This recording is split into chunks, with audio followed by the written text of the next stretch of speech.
Narinig niyo na ba yung kasabihan na bato-bato sa langit? Hindi ko sasabihin yung salitang bato-bato sa langit dahil wala namang problema sa langit. Ang problema nasa lupa. Kaya bato-bato sa lupa, ang tamaan, wag magalit. Alam niyo mga kapatid, dito sa ating panahon, ikaw ba kapatid, naranasan mo na ba na niloko ka ng kapwa mo? Naranasan mo na ba na yung pinagpaguran mo, yung sahod mo, ay hindi ibinigay sa iyo? Nangyayari yan. Naranasan mo na ba na yung pinagpaguran mo o yung sahod mo, hindi mo naman nakuha ng buo? May kaltas. Niloko ka sa makatuwid. Nangyayari rin yan. Naranasan mo na ba na angkinin ang lupa mo ng ibang tao? Nangyayari rin yan. Naranasan mo na rin ba na kamkamin ng iba yung sarili mong pag-aari? Nangyayari rin yan. Naranasan mo na ba na hindi ibigay ng buo yung 13th month mo? Nangyayari rin yan, kapatid. Naranasan mo na ba na lokohin ka ng kaibigan mo? Nangyayari rin yan. Naranasan mo na ba na hindi mo makuha yung incentive mo o yung service charge mo? Yan. Nangyayari rin yan, mga kapatid. Sa trabaho mo, naranasan mo na bang lokohin ng amo mo? O dugain o dayain ng mga humahawak ng business ng amo mo? Naranasan mo rin ba na lokohin ka ng mga taong nasa paligid mo? Alam nyo kapatid, nangyayari yan. Alam nyo mga kababayan, mga kapatid, no?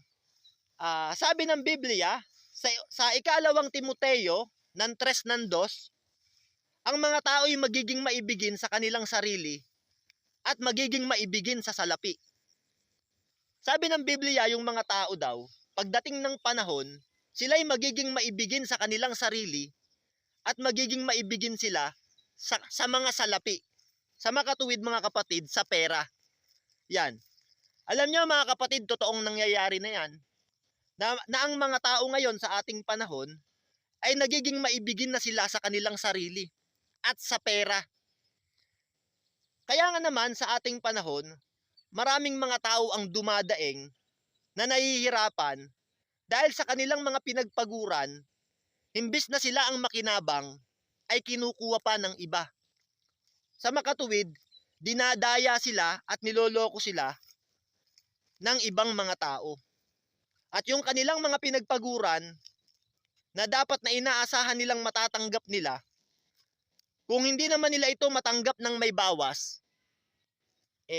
hindi naman nila ito natatanggap ng kabuuan. Sa makatuwid, ng buong pinagpaguran nila. Yung iba nga hindi pa nakasahod eh. Kaya sabi ng Biblia, ang tao ay magiging maibigin sa salapi. Darating ang panahon, sabi ng Biblia, ang mga tao ay magiging maibigin sa salapi at sa kanilang mga sarili. Hindi na nila iisipin ang kapakanan ng kapwa nila. Ang tanging iniisip na lang nila kung paano sila kikita, kung paanong darami ang pera nila, kung paano pa sila lalong yayaman. Yan na ang nangyayari ngayon sa ating panahon.